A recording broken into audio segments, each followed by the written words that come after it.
Une personne qui naît dans une famille riche et une personne qui naît dans une famille pauvre. Quels sont le potentiel de chance pour les deux de réussir?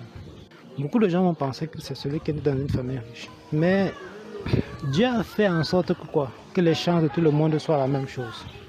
Parce que tu es dans une famille riche, on va dire qu'il y a beaucoup d'argent, plus de capital, les plus grandes écoles et tout.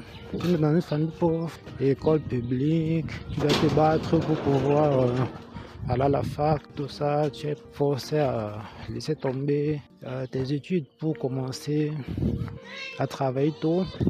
Bon, c'est qu'il y a dans une famille riche, bien sûr, il y a plus d'argent, plus de capital. Plus il y a de l'argent, plus il y a de capital, plus ça entraîne à la paresse, plus ça entraîne à la stupidité, à la sottise. Parce que tu peux être tenté de prendre cet argent et de partir faire la fête, faire des choses. Tu dépenses, tu ne connais pas vraiment la valeur. Donc tu as plus de pourcentage, plus de chances de te pervertir, de t'égarer, que de vraiment être sage et intègre. Et ce n'est pas de ta faute. Ce sont les circonstances qui le font. Ça fait que tu vis un peu dans un nuage. Tu ne connais pas vraiment la réalité des choses. Tu ne connais pas vraiment la vraie valeur des choses.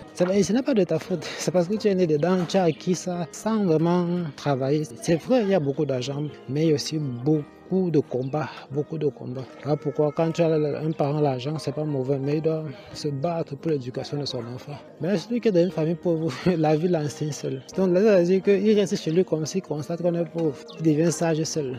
Il reste comme ça, manger dur. Il comprend que non, quand tu as l'argent, il faut réfléchir. C'est-à-dire que lui, la vie l'enseigne. Voilà pourquoi il dit que eux deux, c'est 50-50. En grandissant, ils ont des combats différents, mais Dieu a fait en sorte que leur chance, tous les deux, personne ne peut ici dire que je suis pauvre parce que mes parents étaient pauvres. Jamais de la vie. C'est faux. C'est de ta faute. Les personnes ici ne peuvent dire que je suis riche parce que mon père était riche. Non, c'est faux. Parce que si tu as pu maintenir ce niveau de richesse, c'est parce que tu as pu te battre, tu as pu mener certains combats. Voilà. Parce qu'on connaît les gens qui étaient très riches, ils ont laissé le truc à leurs enfants. En quelques années, ils ont dilapidé ça. Quand tu vois une personne riche, une famille riche, maintient ce niveau de richesse, ça veut dire que ce n'est pas son père. Il s'est battu comme il se doit. Là, maintenant, le bon combat, le travail, la sincérité, l'honnêteté, les bonnes valeurs.